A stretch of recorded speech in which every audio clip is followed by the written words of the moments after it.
오늘 하나님의 말씀은 마가복음 1장 16절로 20절입니다. 나를 따라오라. 우리가 이제 이 성경에 대해서 어떻게 생각하는가 하는 걸 좀 잘 살펴봐야 돼요. 성경은 문학적 기법, 온갖 문학적 기법을 다 동원해 가지고서 성령께서 그 성경 저자들에게 역사하신 거죠. 그래서 그들의 인격과 재주, 또 당대의 문화적 배경을 다 사용해서 하나님의 계시를 전하는 거예요. 그러니까 하나님이 내가 누구냐 하는 건 당신이 누구냐 하는, 그러니까 하나님 당신에 관해서 사람들에게 전하는 거고, 또 내가 무엇을 하고 있느냐, 하나님의 뜻, 그 세상과 그 다음에 이 사람들을 향한 하나님의 뜻, 이제 하나님 나라를 세우시고 우리를 하나님의 백성으로 삼으신 것, 그거를 이제 전하고 있는 거예요. 굉장히 탁월한 문학적 작품이면서 또한 동시에 이제 기록물이죠. 그래서 성경을 읽고 하나님께서 인간에게 전하고자 하는 그 계시의 메시지, 하나님 나라와 하나님 백성, 이걸 바르게 깨달아야 돼요. 그렇지 못하면 자꾸 이제 엉뚱한 데로 갑니다. 그래서 하나님이 우리에게 전하시고자 하는 그 메시지라는 관점에서 오늘 마가복음 1장 16절로 20절 달라 보겠습니다.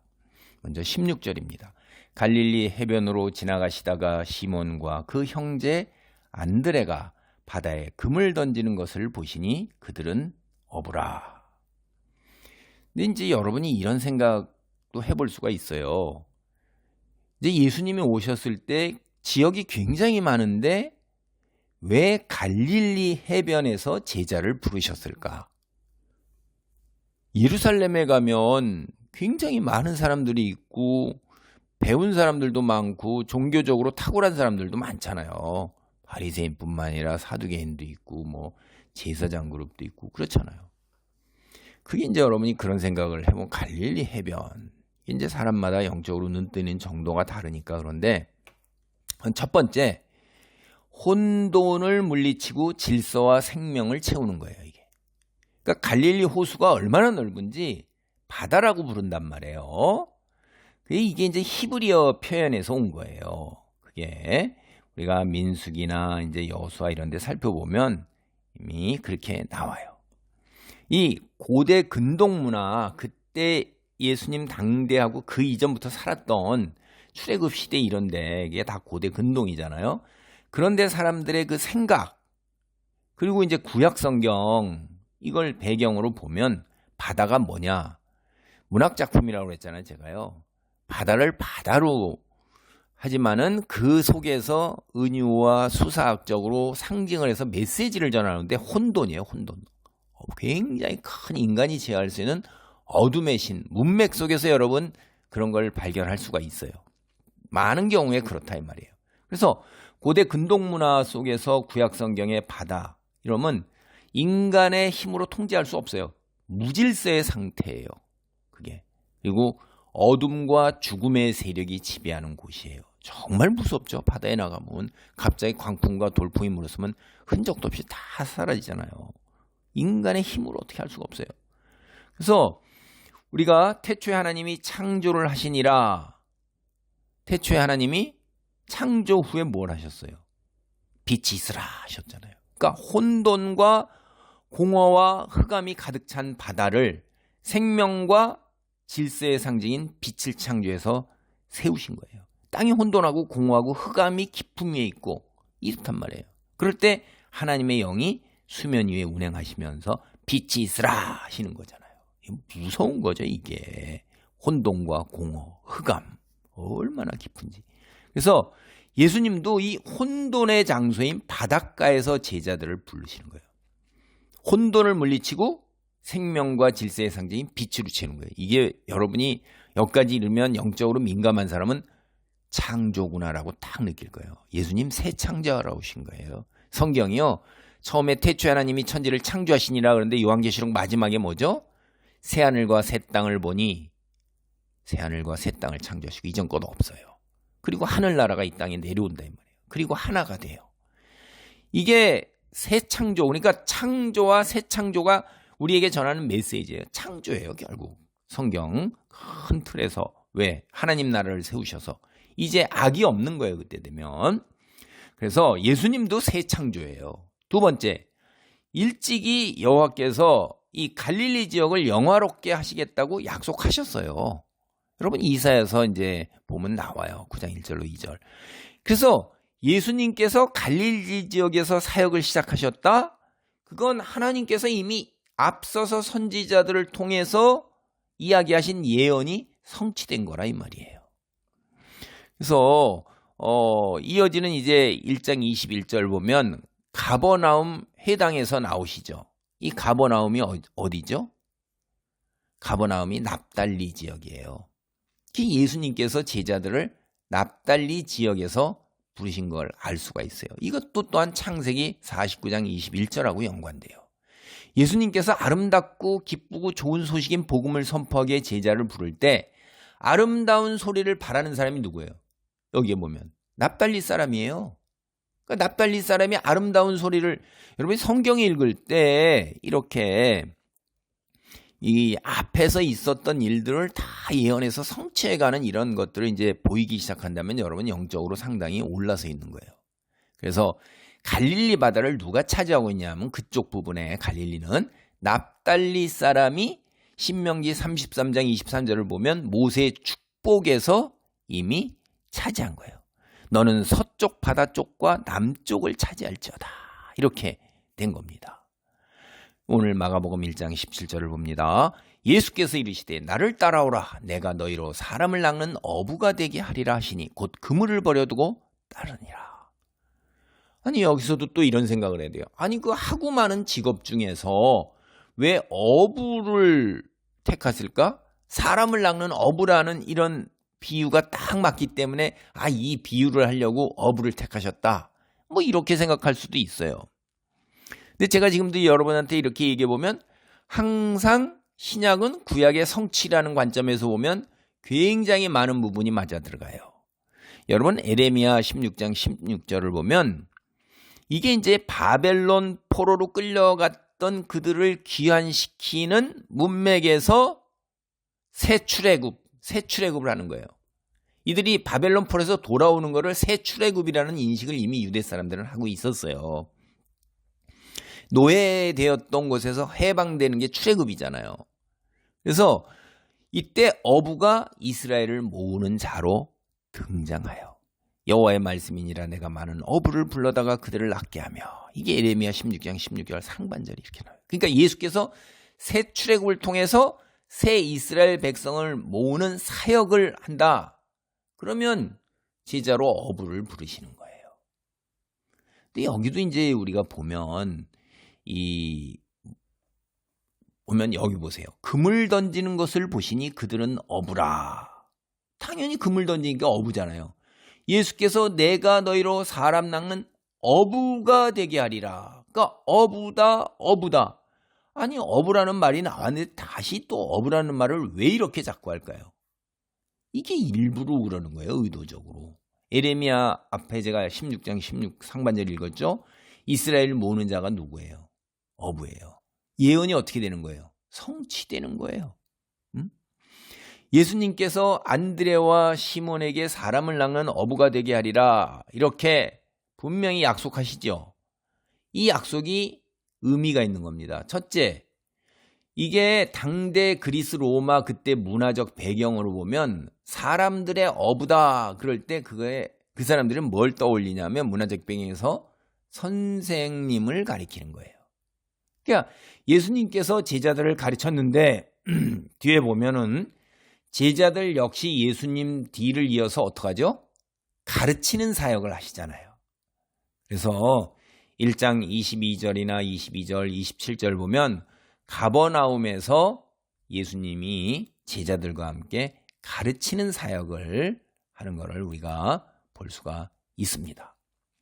두 번째 이제 유대 문헌들, 우리가 성경 말고 유대 문헌들이 굉장히 많습니다. 성경은 많은 유대 문헌 중에서 이 랍비들, 지도자들이 모여서 이거는 하나님의 말씀 정경으로 이렇게 정한 거예요.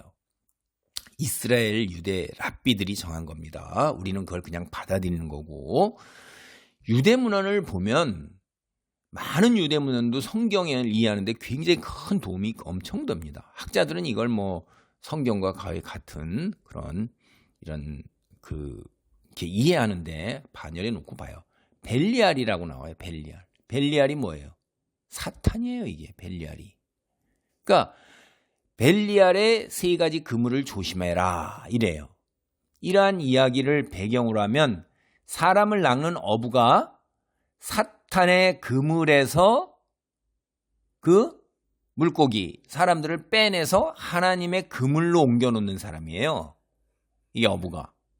이런 해석의 맥락을 보면 예수님께서 어부들을 제자로 삼으신 직후에 곧바로 이어지는 우리가 1장 23절로 27절 보면 예수께서 축기 사역을 하시거든요.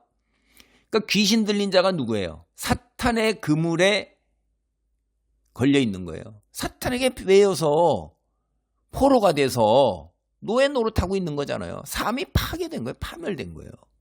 그러니까 사탄의 지배하에 그물에 걸려서 다스림을 받는 것에 죄의 종, 세속적 욕망의 포로로 매여 있는 사람들 어떻게 해요? 이제 하나님 다스림을 받는 사람으로 귀신을 쫓아내 하나님 나라의 백성이 될 수 있게 하는 거예요. 하나님의 통치를 받을 수 있게 하는 거예요. 마가복음을 우리가 쭉 보면 제자들도 예수님의 이름으로 축기 사역을 행하는 권세를 받고 실제로 귀신들을 쫓아내요. 세 번째, 여러분 이제 구약 예언서를 보면 고기잡이가 은유로 나와요. 문학작품의 비유니까 이제 고기잡이를 은유로 하는데 이게 전쟁과 관련된 문맥에서 나오는 겁니다. 그러면 전쟁과 관련된 문맥에서 어부로 딱 제자들을 불러서 사람 낚는 어부가 되게 한다. 이게 뭐죠? 종말론적 전쟁에 참여하는 군인들이에요. 예수께서 나를 따라오라 이렇게 명령하셨을 때 제자들이 그물을 버리고 따랐다. 이렇게 18절이 말하고 얘기해요. 따라오라. 따랐다. 이게 뭐냐면 제자들이 자기들이 사는 생업을 버리고 예수의 명령을 따른 거예요. 여러분 전쟁 상황이거나 군인들을 징집할 때 어떻게 돼요? 자기 생업에 종사하지 않죠. 제1선이 뭐예요? 병역, 군인이 되어서 전투에 나가는 거예요. 그러니까 여기에서 나를 따르라 할 때 전쟁에 볼 때 소대장이나 중대장 뭐 이런 사람들이 권총 빼들고 앞장서서 나를 따르라 그러면 뒤에 부하들이 따랐다. 이때 따랐다는 게 당대에도 전쟁에서 부하들이 지휘관을 따르는 그걸 하는 군사적인 용어예요. 그러니까 어떤 낱말을 쓸 때도 이 성경에서 쓰는 그 낱말의 의미가 다 뒤에 배경이 이런 게 있는 거죠. 그래서 구약 성경에 보면 자기를 따르라 이 똑같은 낱말을 쓰는 그렇게 한 인물이 누가 나오냐면 에훗이 나와요. 에훗. 사사기에 에훗. 그 다음에 사울도 나와요. 사울도. 그 다음에 이제 우리는 이 성경에서 이걸 빼버렸는데 신약 성경을 할 때 종교개혁 이후로 카톨릭은 그냥 가지고 있어요. 마카비서. 그 공동번역 뒤에 보면 나옵니다. 마카비 1서 2장 27절. 이게 마따디아스라는 사람이 나오는데 그들도 나를 따르라 이랬을 때 이런 말을 쓰는 거예요. 그래서 이방 세력하고 전쟁을 해서 이스라엘 국가의 주권을 되찾고 자기 왕조를 시작했습니다. 그 후에 이제 이들이 멸망하고 로마 정부에 멸망당하고 이제 뒤에 세월이 흘러서 예수님 시대가 오는 거죠. 신약 시대. 이런 점에서 이제 예수께서 제자를 부른 방식, 물고기를 낚는 게 아니라 사람을 낚는 어부가 되느냐 나를 따르라. 이건 전쟁 지도자예요. 카리스마를 지닌 지도자로서 장수로서 그런 면모를 보이는 거예요. 그러니까 제자들이 그걸 딱 명령을 받자마자 나를 따르라. 예. 하고선 생업을 벌려두고 따랐어요. 이때 이 제자들이 무슨 생각을 했을까요? 이때 사람들은 다 이걸 알아들었던 거예요. 이게. 왜냐? 메시아가 와서 다윗 왕국의 영광을 회복하고 이스라엘을 로마보다도 더 높은 세상을 지배하는 나라로 회복시킬 것을 기대하는 거예요. 그런 사람이 올 사람들을 다 기대. 이거는 일반 백성들조차 다 하는 거야. 우리가 지금 예수님 믿고 그 죄사함을 받고 하나님의 백성이 돼서 그리스도인이라 불리는 사람으로 천국에서 영원히 살게 되는 거 교회 나오면 다 알잖아요. 그거 똑같은 거예요. 그런 정도로 아주 일반 상식이란 말이에요. 이게 당대 사람. 이제 예수님의 이 기적 다 봤잖아요. 들리잖아요. 메시아다. 이 사실은 이 예수님 말고도 그 전부터도 오고 그 이후로도 메시아라고 그래갖고선 메시아라고 생각되는 사람들이 온 사람들이 많습니다. 다 대부분 군사적 지도자 이런 거였는데 로마의 군사적 대결을 생각 딱 하는 거예요. 그리고 예수님 뒤를 따른 겁니다. 이 제자들요, 여러분. 성경에 우리가 당대의 이 문화적 배경을 다 보고 여기서 읽어보면 알 수 있는 거예요. 제자들은 뭔 생각을 했어요? 예수님께서 로마 제국을 무너뜨리고 이제 옛 다윗 국가 이스라엘 국가의 영광을 회복할 거다. 세상에서 가장 뛰어난 국가, 온 세상을 지배하는 국가, 이걸 기대하는 거예요. 그리고 또 뭐냐면 이들도 성경 들어서 다 알고 있으니까 예레미야 16장 16절 배경으로 하면 이게 뭐냐면 이스라엘 백성의 심판자 역할을 해요. 이 높은 지위에 올라서는 거예요. 심판이라는 게 왕 밑에 고관, 재판장 이런 것, 각 고을마다 다 고을의 우두머리 지배자들이 다 그런 거 아닙니까? 왕이 최종적 심판이고. 그래서 유대인으로 이스라엘 백성의 심판을 행할 자, 왕 같은 권력을 지닌 자, 예수님이 메시아이니까 그런 분을 오시면 기적을 행하고 능력 있고 사람들이 몰려가면서 막 이런데 제자들이 이제 이스라엘 국가 회복. 내가 이제 왕 같은 권세, 우리말로 치면 정승 같은 자리, 최소한도 한 지방을 다스리는 이런 거 이제 꿈꾼 거예요. 그게 우리가 뒤에 읽어보면 9장 34절 보면 제자들이 권력 다툼이에요. 제자들이. 그리고 8장 32절에는 베드로가 뭐라면 예수님이 너희들이 꿈꾸는 그러한 영광의 군사적 영웅이 아닌 고난받는 종으로. 그러니까 그리하지 마소서.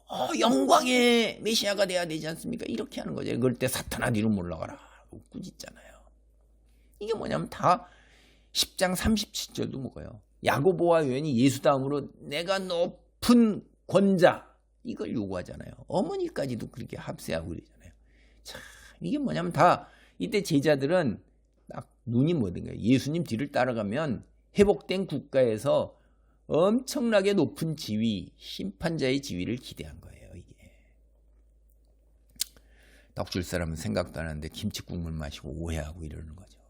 그래서 마가복음을 살펴보면 이 모으는 역할의 어부, 그 목적이 뭐냐면 새 출애굽을 통해 하나님의 백성이 되도록 하시는 거예요. 그리고 마가복음에 기록된 12제자를 세운 예수님의 그 목적이 3장 14절로 15절에 나와요. 파송되어서 하는 사역을 보면 알 수가 있어요. 6장 12절, 13절, 30절 뒤에 우리가 살펴보죠. 제자들이 뭐 했죠? 복음을 선포하고 축기하고 치유한 거예요. 이게 결국 뭐냐면 사탄의 다스림 아래 죄에 매여 포로된 사람들, 이들을 해방시키는 거예요. 노예에서 해방시키는 거예요. 출애굽이에요, 이게. 제자들 사역에는 악한 자들을 심판하는 사역이 없어요. 성경 전체를 보면 심판 누구만 하시죠? 정죄와 심판은 하나님만이 하시는 거예요. 그거를 인간이 만약 그 자리를 차지한다는 건 하나님의 위치에 올라서는 거예요. 그게 아담의 죄예요. 그리고 오늘날 하나님을 믿지 않는 사람들, 사탄에 휘하여 있는 사람들이 바로 그 죄예요. 스스로가 심판자의 위치에 올라서 자기 기준 가지고 따르죠. 그리고 그 기준은 그때 달라요. 이런 거예요. 상황에 따라 달라요. 근데 하나님 말씀은 선포된 말씀이 불변입니다. 그래서 인간은 그 누구도 심판자의 자리에 올 수가 없는 것입니다. 제자들이 말씀을 가르치는 사역을 포함해서 복음을 선포하는 것, 축기하는 것, 치유하는 것, 이건 사탄과 영적 전투를 벌이는 거예요. 누가 다스리느냐, 누가 강한 권세를 가지고 있냐는 그 다툼인 것입니다. 예수님께서는 따라오라 이렇게 하고선 전쟁에 참여할 군사를 모집하는 이런 언어를 사용하신 거예요. 여기서 예수님의 명령과 이런 제자들에게 따라가니라 이런 표현이 예수님 그리고 제자들 전쟁에 참여한 장수와 전사다, 군인이다 이러는 거예요. 마가복음 1장 19절로 20절입니다. 조금 더 가시다가 세베대의 아들 야고보와 그 형제 요한을 보시니 그들도 배에 있어 그물을 깁는데 곧 부르시니 그 아버지 세베대를 품꾼들과 함께 배에 버려두고 예수를 따라가니라. 이 앞에도 여기 세베대의 아들 야고보와 그 형제 요한이죠. 베드로와 그 형제 안드레, 형제를 부르셔요. 여기에도 이제 의미가 있을 겁니다. 이들도 마찬가지예요. 생업과 가족까지 다 내버려두고 예수를 따르는 거예요. 전쟁터의 영적 군사로서 다 그렇게 알아듣고 그냥 가는 겁니다. 군사로 부르시는 걸. 그래서 사탄과의 영적 전쟁을 수행하는 전사로 참여하는 겁니다. 오늘 말씀을 정리합니다. 하나님의 아들 예수 메시아로 오셨어요. 이 세상에 하나님 나라를 시작하신 거예요. 그러니까 누가 다스리냐 하는 거예요. 지금껏 사탄이 다스렸잖아요. 아담 이후로 이 세상에 하나님 나라의 통치권만 있어야 되는데 사탄이 다 다스렸다 이 말이에요. 그런데 여기에 하나님 나라 누가 다스려요? 하나님이 다스리는 나라가 시작될 때 마가는 뭐라고 그래요? 하나님께서 하늘을 찢고 차원의 문을 두 팔로 완강한 능력으로 여셔가지고서 성령이 내려오시고 그리고 이 세상에 예수님이 하나님 나라를 시작하신 거예요. 여러분이 하늘나라가 열린 거예요. 이거 야곱의 사다리 아세요? 그게 뭐예요? 차원의 문이 열린 거예요. 같은 거예요 이게. 이제 차원의 문이 열려서 천국이 여기로 침투해 들어오는 겁니다. 이 세상을 다 하는데 사탄이 그걸 막는 거예요. 굉장히 끈질기게 지속적으로 집요하게 저항해서 자기 통치가 무너지는 걸 막고 있는 거죠. 그런데 예수님이 광야 40일 동안에 사탄과의 영적 전쟁에서 승리하셨잖아요. 그 이후로 사탄은 무너져 내려서 이후에 나오는 거 보세요. 예수님께서 제일 먼저 하신 일이 무엇이죠? 죽기예요. 죽기. 누가 더 강한 자냐 하는 거예요. 그래서 사탄이 다스리는 나라가 예수님이 이 땅에 오심으로 말미암아 무너지기 시작했고 예수님께서 다스리는 하나님께서 다스리는 하나님 나라가 세상에 이루어지는 거예요. 예수께서 이 세상에 오셔서 행한 사역, 눈에 보이지 않는 여치한 영적 전쟁이 이 뒤에 있는 것입니다. 다시 말씀드려요. 예수님께서 세례 요한의 사례를 받자마자 광야로 쫓겨나셨어요. 쫓겨나셨을 때 성령에 의해서 쫓겨나는 겁니다. 그게 죄를 이미 벌써 속죄염소 쫓아내다는 거 똑같은 낱말이 거기 사용돼요. 광야에서 40일 동안 사탄에게 시험받고 승리하셨어요. 이때 이제 사탄은 패배한 거예요. 끝난 거예요. 그래서 이후에 우리가 보면 되겠지만 예수께서 뭐라고 그러세요? 강한 자로서 사탄을 자르는 귀신, 사탄이 강한 자예요. 그보다 더 강한 자가 결박을 하고 세간을 강탈한다 이렇게 얘기하셔요. 누가 더 강한 자예요? 예수님이죠. 그래서 이제 예수님께서 다시 이 세상을 모습을 드러내시는 날, 그 날을 우리는 재림이라고 부릅니다. 하나님의 백성과 사탄과 그무리들 사이의 영적 전투는 오늘도 계속되고 있지만 끝나는 거예요. 그때는 이제 더 이상 없어요. 악이 완전히 없는 세상이 하늘나라가 이 땅에 내려와서 하나 돼서 이루어집니다. 우리는 이 모든 사실을 다 깨닫고 있어요. 성경 66권을 다 아니까. 그래서 우리는 하나님의 백성으로 하나님 말씀 안에 굳건하게 살아야 돼요. 하나님께서 특별히 말씀하신 게 뭐냐면 의인은 행위의 열매를, 악인은 행한 대로 보응을 받는다 그렇게 말씀하시는 거예요. 결국 심은 대로 거두는 거예요. 너희 의인에게 복이 있으라.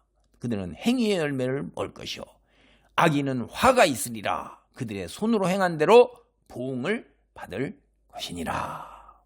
지금 지나가는 인생 여정에서 세상 사람들처럼 재물과 권세와 쾌락 이걸 우선적으로 추구하고 세상과 타협하는 양다리 걸친 신앙, 이게 이스라엘의 신앙이었어요. 혼합종교. 망합니다. 교회 다녀도 이스라엘이 심판받고 망한 것처럼 교회 다녀도 헌금 내고 봉사하고 온 예배 다 해도 하나님이 뭐라고 그러세요? 나 너희들 예배로 모이는 거 지긋지긋하다. 가증스럽다. 너희 손 들고 금식 기도하는 거.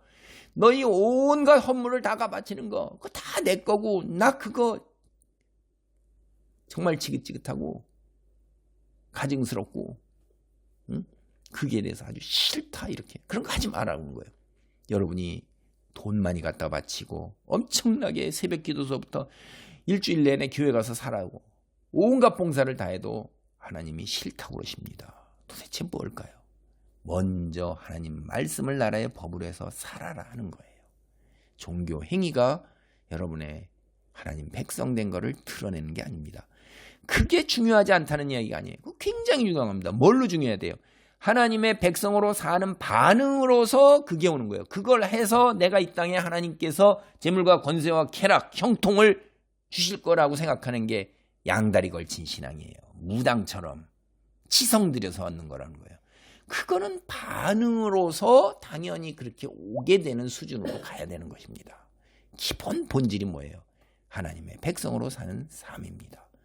할렐루야. 하나님 감사합니다. 하나님 말씀을 따라 하나님 법을 지키는 하나님 나라의 백성으로 살아가게 하소서. 예수님의 이름으로 기도합니다.